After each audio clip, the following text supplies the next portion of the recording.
Yop les amis, c'est Guilain, on se retrouve pour une nouvelle vidéo, j'espère que vous allez tous bien. Bon, comme vous le voyez, avec le reflet, oui, il fait un petit peu gris chez moi, on n'est pas sur la meilleure des météos, mais c'est pas grave, puisqu'aujourd'hui je vais vous parler d'un coup de cœur que je viens d'avoir, un film que je suis allé voir au cinéma. La bande-annonce m'a intrigué par son sujet, et je vais vous en parler tout de suite, c'est La plus belle pour aller danser. Tout d'abord, ce film est réalisé par Victoria Bedos et c'est son tout premier film. Elle a été scénariste de plusieurs films français récompensés. Je pense par exemple pour son plus gros à La famille Bélier, où elle était scénariste dessus. Et elle a d'ailleurs été récompensée sur ce film-là, puisqu'elle a été oscarisée pour le meilleur scénario original lors de la cérémonie des Oscars, l'année de sortie de La famille Bélier. Et donc, elle arrive ici avec son premier long métrage, fait par elle-même. Elle est, pour ceux que ça peut intéresser à cause du nom de famille, effectivement, elle est du même lien de parenté de Nicolas Bedos, le grand réalisateur français, puisqu'elle est sa sœur, tout simplement, ou que lui est son frère. Ça dépend du point de vue qu'on se met. Et donc, Victoria Bedos arrive avec ce film-là.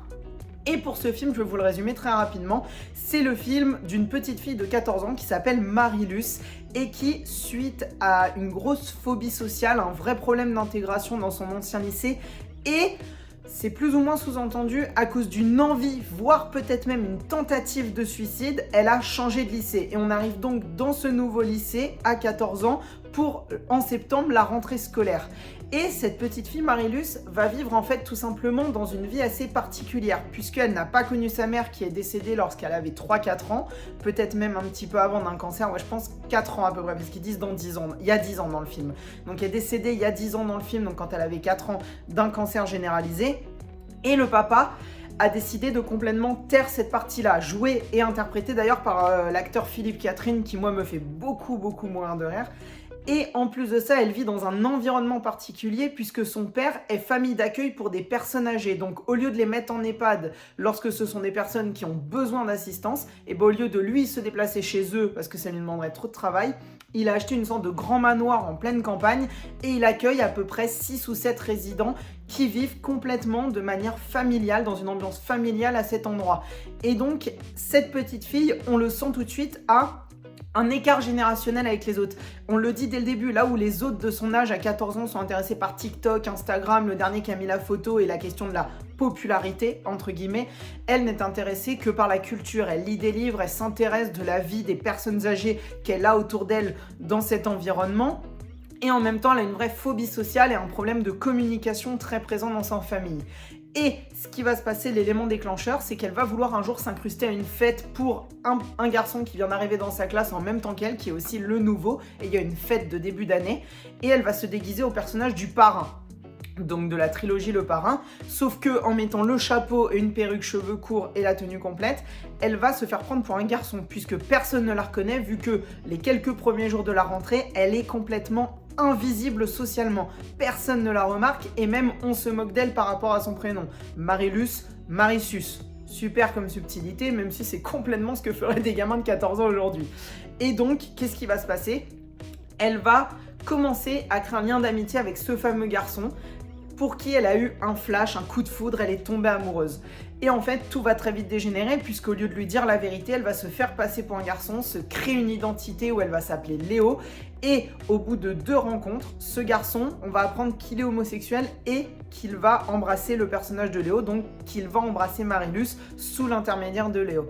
Et de là va arriver un enchaînement de circonstances et un enchaînement de péripéties où je ne vous dirai pas parce que je veux que vous alliez voir ce film, qui vont poser des questions très intéressantes sur la question de la crise identitaire, du fait de se comprendre soi-même, de comprendre ses envies, ses besoins, déjà en termes de sexualité, l'hétérosexualité, l'homosexualité, la question de la personne qu'on veut être plus tard, de ce qu'on veut représenter, de nos idéaux, mais également de cette difficulté en fait d'être constamment, surtout dans ces générations-là, et ça monte aussi jusqu'au lycée, jusqu'à peu près 17-18 ans, pas au niveau du film, hein, je parle de manière plus générale, du regard des autres. Et de la question de être différent, c'est tout le temps une mauvaise chose au lieu d'être une bonne chose. Lui, ce personnage sur qui elle va tomber amoureux, va cacher quand même son homosexualité au début, ils vont se cacher en tant que couple, entre guillemets, là où elle va cacher le fait qu'elle est une fille pour pouvoir rester et continuer à embrasser et sortir avec le garçon qu'elle aime, même si tôt ou tard, les choses vont se passer. Et en plus de ça, va se poser plein de questions, comme je disais, identitaires, le questionnement de soi, de ce qu'on veut être, de ce qu'on veut faire.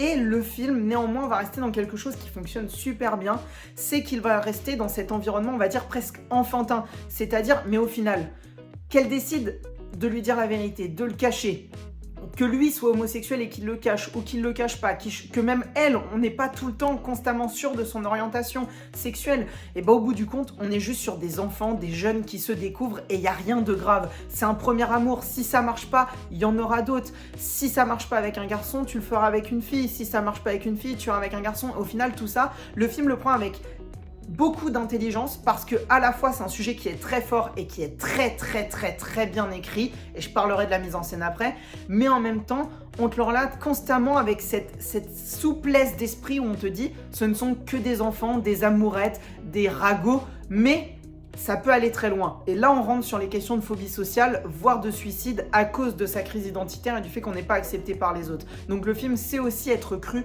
lorsqu'il doit l'être. Et enfin pour finir, je vais parler de mise en scène. La mise en scène fonctionne très bien. La mise en scène va mettre en valeur justement ces conflits entre les personnages idéologiques, surtout aussi du point de vue, et ça marche aussi dans les joutes verbales et dans l'écriture, dans le scénario, entre le père et sa fille, avec ce gros dilemme au milieu qui est le décès de la mère depuis 10 ans que le père a complètement caché. Il se recroqueville complètement dans son travail et pour les personnes âgées en laissant complètement passer sa fille à côté, là où à 14 ans, il est complètement étonné que sa fille aille faire une soirée et il est obligé, tellement il n'est pas capable de savoir s'en occuper, de prendre des décisions, de demander de l'aide aux personnes âgées qu'il s'occupe au niveau de sa maison d'accueil. Et pour aller un petit peu plus loin, on va avoir toute cette scène avec le personnage d'Alice Belaïdi où elle est psychologue pour famille, si je me trompe pas au niveau de son poste, et où en fait le problème ne vient pas du tout de la fille qui vit juste son adolescence et où, comme je le disais, il n'y a rien de grave. Et où au final, le vrai problème vient du père, du fait qu'il n'a jamais accepté le deuil de sa femme et qu'au final, ça se répercute sur sa vie à lui, sur son travail et sur son aspect social avec sa fille, sur sa famille en fait directement. Donc tout le film va être entraînant et entraîné par tous ces sujets-là qu'il va effleurer à droite à gauche de manière très intelligente, où il va mixer les points de vue pour pouvoir s'intéresser à tout. Et moi, il y a une scène que j'ai vraiment beaucoup aimée, qui est très intimiste. Le jour de sa rentrée, la petite Marie-Luz va demander à son père de l'emmener, mais comme je le dis, idéologiquement, il est tellement éloigné de sa fille que pour nous mettre en scène ça, il lui dit oui t'inquiète j'arrive, et en fait il arrive jamais. Elle est obligée d'y aller en vélo, elle arrive en retard, en repartant il se met à pleuvoir, elle l'appelle au téléphone mais il est tellement pris dans son travail, il se fiche entre guillemets tellement de sa fille qu'il ne va pas lui répondre, donc elle va rentrer dans un vélo crevé sous la pluie. Enfin le film on a un peu des caisses mais ça marche bien. Mais pourquoi ça marche bien? Parce que tac, sur un autre bout du film, on a une seconde rentrée, une rentrée après les vacances d'octobre. Et sur cette rentrée, pour montrer l'évolution du personnage, le père a mis en place sa matinée pour que les personnes âgées s'occupent d'elle toute seule sur un laps de temps où il peut les abandonner. Et c'est lui qui va emmener sa fille. Et à ce moment-là, on va avoir une des résolutions du film qui va être la discussion sur la maman. Chose qu'ils n'ont pas eu ensemble depuis 10 ans. Et au final, tu te rends compte que le problème ne venait effectivement que du père, puisque la fille, elle, elle avait juste besoin d'en parler, de comprendre qui était sa mère pour au final se comprendre elle-même. Et c'est ça qui est intéressant, c'est un film qui se pose la question de qui on est vraiment, de qui on veut être. Et pour ça, on a besoin à la fois de savoir ce que nous on veut, mais également de regarder sur notre passé, de regarder rien que sur nos parents et de comprendre tous ces cheminements-là. Et surtout d'écouter les autres. On a ce personnage, je crois, de Pierre Richard, si je dis pas de bêtises au niveau de l'acteur, qui est le confident au niveau des personnes âgées du personnage de Marie-Luce. Et là aussi, ça marche super bien parce qu'il est là à la fois comme un père de substitution, mais surtout plus comme un mentor et un ami.